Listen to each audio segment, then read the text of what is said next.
할렐루야, 바퍼주는 가스펠 시간입니다. 오랜만에 여러분들과 함께 말씀을 나눌 수 있게 되어서 너무나 기쁘고 행복합니다. 우리 사랑하는 가스펠 여러분, 건강하게 잘 지내고 계시지요? 오늘 함께 나눌 말씀은 사사기 10장 10절에서 18절까지의 말씀입니다. 구약에 나오는 사사기의 패턴을 보게 되면 항상 이스라엘 백성은 하나님 앞에 죄를 범합니다.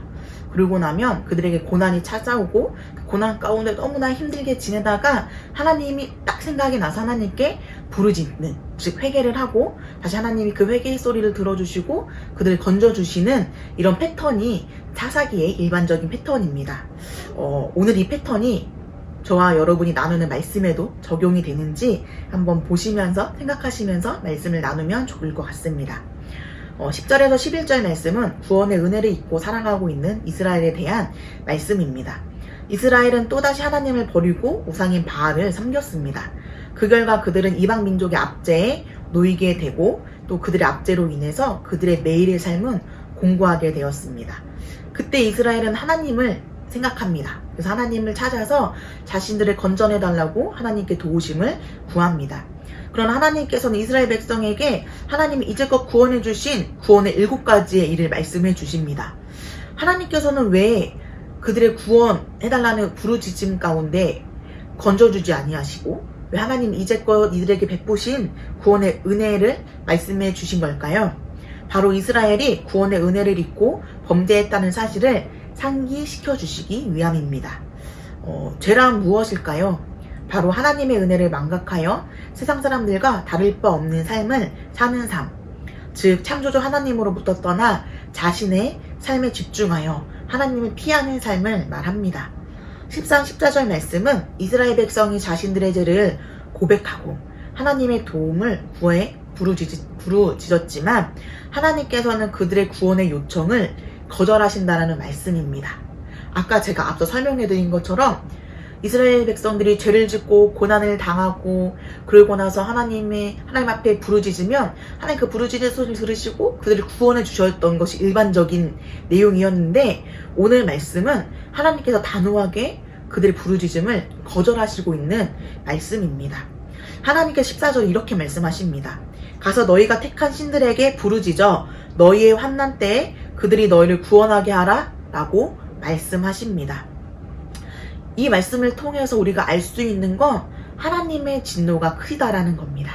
하나님의 인격적이신 분이시기 때문에 하나님을 버리고 하나님을 외면하고 하나님이 보시기에 올바른 삶을 살지 아니하신다면 하나님은 질투하시고 진노하시는 분이십니다.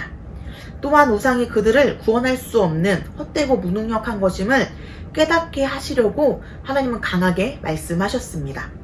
이사야 57장 13절 말씀에 내게 부르짖을 때 내가 모은 우상들에게 너를 구원하게 하라. 그것들은 다 바람에 날려가겠고 기운에 불려갈 것이로되 나를 의뢰하는 자는 땅을 차지하겠고 나의 거룩한 산을 기업으로 얻으리라 라고 말씀하십니다. 하나님을 말로만 사랑하고 세상을 사랑하며 살고 있지는 않으신가요?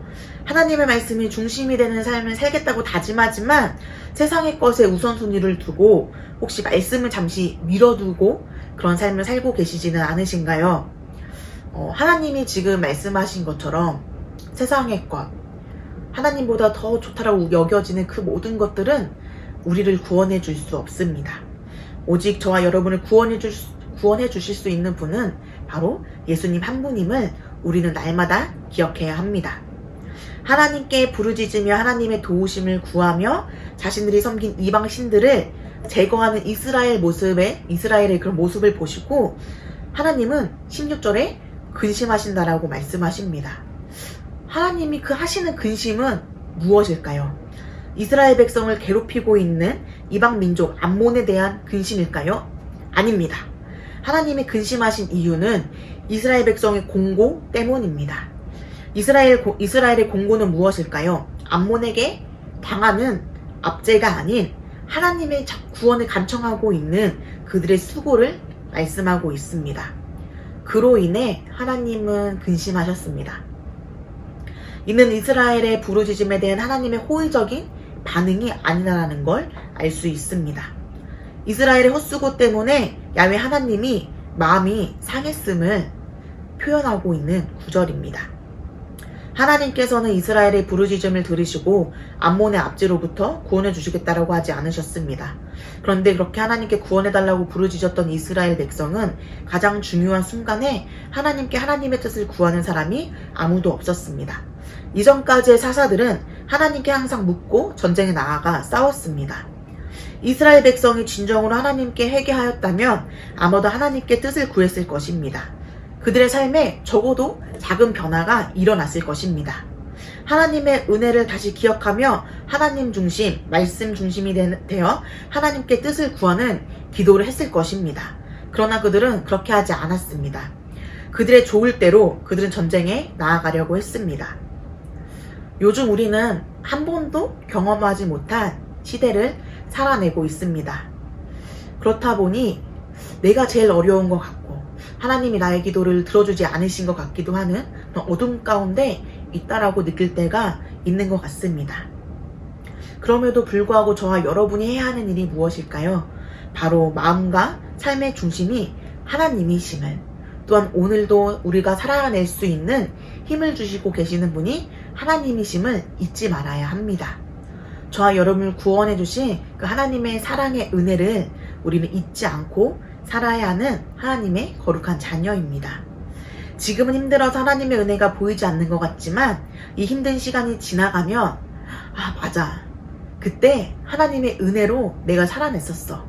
맞아. 그때 하나님의 은혜가 아니었으면 난 살지 못했을 거야 라는 믿음의 고백을 하는 순간이 올 것입니다. 이 힘든 때에 우리는 어떠한 삶을 살아내야 할까요? 바로 나를 구원해 주신 하나님을 잊지 않고 내 삶의 중심이 하나님이심을 인정하며 말씀이 중심이 되어 어려운 때에 기도로 하나님의 뜻을 구하며 하나님을 신뢰하는 굳건한 우리 가스펠 여러분이 되시기를 주님의 이름으로 축복합니다. 하나님은 지금도 여러분의 삶 가운데 역사하고 계시고 일하고 계십니다. 하나님이 행하실 일들을 오늘도 기대하며 소망하며 기도하며 나아가시기를 주님의 이름으로 부탁을 드립니다. 주님은 영원토록 저와 여러분과 함께 하심을 잊지 않으시길 부탁을 드립니다. 기도하겠습니다. 거룩하신 하나님, 오늘도 우리 삶 가운데 중심이 되어주시고 주인이 되어주심에 너무나 감사합니다. 오늘 하루도 살아갈 수 있는 힘을 더하여 주시옵시고 매일의 삶에 하나님의 은혜가 넘치고 있음을 기억하게 하여 주시옵소서. 오늘도 성령의 충만함으로 세상 가운데 나아가서 담대하게 살아낼 수 있도록 인도하여 주시옵소서. 감사드리오며 거룩하신 예수님의 이름으로 기도드립니다. 아멘.